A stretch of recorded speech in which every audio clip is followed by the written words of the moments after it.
Hi hello everyone welcome to our channel SSC preparation. So అందరూ ఎలా ఉన్నారు? I hope all are doing well. So నేను SSC సీజీఎల్కి 2026 prepare అవుతున్నాను. So I'm SSC aspirant. So మీ preparation ఎలా ఉందో కూడా కామెంట్ చేయండి. ఇంకా మార్నింగ్ 5 o'clock లేచిన తర్వాత ఫస్ట్ టు డూ లిస్ట్ అనమాట, ఏం చదవాలి, ఏం ప్రిపేర్ అవ్వాలి అసలని.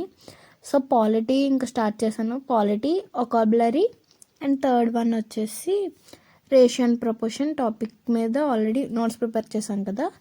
సో కొన్ని సమ్స్ కూడా, కొన్ని మెథడ్స్ కూడా ప్రిపేర్ అయ్యాను. సో చూపిస్తాను. స్టార్ట్ చేశాను సెషన్ 1. ఇంకా ఫస్ట్ వొకాబులరీకి నేను బ్లాక్ బుక్ యూస్ చేస్తాను. సో మీకు ఎవరి దగ్గరైనా నోట్స్ టెక్స్ట్ బుక్ అవైలబుల్గా లేకపోతే గూగుల్లో దీని రిలేటెడ్ పీడిఎఫ్ ఉంటుంది. సో దాన్ని మీరు డౌన్లోడ్ చేసుకొని చదువుకోండి. వొకాబులరీ అనేది ఎస్ఎస్సికనే చాలా ఈజీగా అవుద్ది, చాలా యూస్ఫుల్ అవుతుంది. సో నేను ఆల్రెడీ 400 చదివాను, ఇంకో 100 1 word సబ్స్టిట్యూషన్స్ చదివాను అనమాట. టోటల్ 500 అయ్యాయి. సో నేను వన్ థింగ్ చెప్పాలనుకుంటున్నాను. మనకి ఇప్పుడు 1:4:7 రూల్ అని ఉంది చూడండి ఇక్కడ. సో ఎందుకంటే ఆ రూల్ ఎందుకంటే ఇప్పుడు మనకి చదివింది గుర్తుండాలంటే ఒక్కసారి చదివితే గుర్తుండదు. సో ఫస్ట్ డే మీరు ఒక టాపిక్ చదివారు, లైక్ హిస్టరీలో ఇండస్ వ్యాలీ సివిలైజేషన్ గురించి చదివారు అనుకో. సో సేమ్ టాపిక్ మీరు 4th డే చదవాలి. సో అదే టాపిక్ని మీరు 7th డే కూడా చదివితే చెప్తున్నాను అస్సలు మర్చిపోరు. ఎంత టఫెస్ట్ టాపిక్ అయినా, చాలా వెయిటేజ్ ఉన్న టాపిక్ అయినా, మనకు అర్థం అవ్వకపోయినా ఫస్ట్ డే చదివినప్పుడు మీకు ఒక 20% గుర్తుంది అనుకో. 4th డే చదివినప్పుడు 50% గుర్తుంటుంది.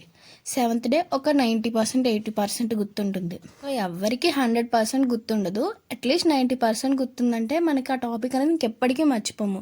సో మీరు ఒకసారి ట్రై చేయండి. 1:4:7 రూల్ ఫాలో చేస్తే మీకు చాలా ఈజీగా టాపిక్స్ అనేవి గుర్తుంటాయి. అలా చదివితేనే మనకి ఏదైనా గుర్తుంటేనే కదా మనం అటెంప్ట్ చేయగలం, లేకపోతే చేయడం చాలా కష్టం. సో ఇంక సెషన్ 1 కంప్లీట్ అయిపోయిన తర్వాత కొంచెం బ్రేక్ తీసుకొని నైట్ అంతా సోక్ చేసి పెట్టుకున్న మెంతులు వాటర్ తాగాను. ఇంకా అది కంప్లీట్ అయిపోయిన తర్వాత సెషన్ 2 స్టార్ట్ చేశాను. సెషన్ 2లో యాప్టిట్యూడ్ యాప్టిట్యూడ్కి నేను ఆర్ఎస్ అగర్వాల్ బుక్ ఫాలో అవుతాను.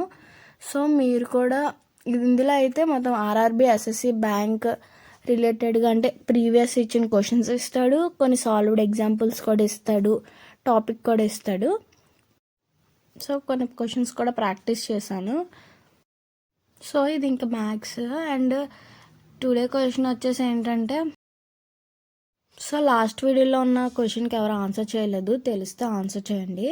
సో టుడే క్వశ్చన్ ఏంటంటే, so which article deals with right to education. So question repeat చేస్తున్నాను, which article deals with right to education. So answer తెలిస్తే comment చేయండి, నేను కామెంట్లో పిన్ చేస్తాను. సో ఇంక మ్యాథ్స్ మొత్తం కంప్లీట్ అయిపోయిన తర్వాత అండ్ సబ్స్క్రైబ్ చేసుకోండి. వీడియోస్ చూస్తున్నారు కానీ ఎవరు సబ్స్క్రైబ్ చేసుకోవట్లేదు. లైక్ చేసి, షేర్ చేసి, సబ్స్క్రైబ్ చేసుకొని పెట్టుకోండి మన ఛానల్ని. సెషన్ 2 కంప్లీట్ అయిపోయిన తర్వాత ఇంకా సెషన్ 3 స్టార్ట్ చేశాను. సెషన్ 3 ఏంటంటే పాలిటీలో ఏంటంటే, సో మనకి పాలిటీలో 1 or 2 క్వశ్చన్స్ వచ్చే అవకాశం ఉంటుంది, కాన్స్టిట్యూషన్స్ మీద కానీ, అమెండ్మెంట్స్ మీద కానీ. సో ఇప్పుడు ఆల్రెడీ నేను సిటిజన్షిప్ గురించి ముందు వీడియోలో పోస్ట్ చేశాను. సిటిజన్షిప్ ఏంటి, ఆర్టికల్ 5 నుంచి 11 అసలు ఆర్టికల్ దేని గురించి చెప్తుంది ఏంటని, మనకి ఎన్ని వేస్లో సిటిజన్షిప్ తీసుకోవచ్చు అవన్నీ ఆల్రెడీ చదివాను. సో ఒకసారి రివిజన్ కూడా చేశాను. దాంతోపాటు ఇప్పుడు ఫండమెంటల్ రైట్స్ అనమాట, ఇది చాలా వెయిటేజ్ ఉంటుంది ఇక్కడ. అట్లీస్ట్ 1 or 2 ఇక్కడి నుంచే వచ్చేస్తే, రైట్ అంటే వచ్చేస్తాయని కాదు, వస్తాయి కన్ఫామ్గా, ఒక్కటైనా ఇస్తాడు. సో ఇంకా రైట్ టు సిటిజన్షిప్లోని ఆర్టికల్స్ ఏంటి, ఆర్టికల్ 12 ఏంటి, 13 ఏంటి, 21 వరకు, 22 వరకు చదివాను. సో ఇంకా కంటిన్యూషన్ చేయాలి, చాలా టాపిక్ ఉంది. సో ప్రజెంట్ అయితే 22 ఆర్టికల్స్ వరకు చదివాను. సో ముందు రిపీట్ చేస్తూ ఇవి కూడా చదివాను.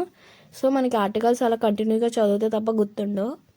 సో అప్పుడే మనకి గుర్తుంటుంది. సో టు డూ లిస్ట్ ఒకసారి చూద్దాం అన్నీ కంప్లీట్ చేసామో లేదో. సో ఇంకా టు డూ లిస్ట్లో first polity, vocabulary, ratio and proportion complete అయిపోయాయి. So subscribe my videos.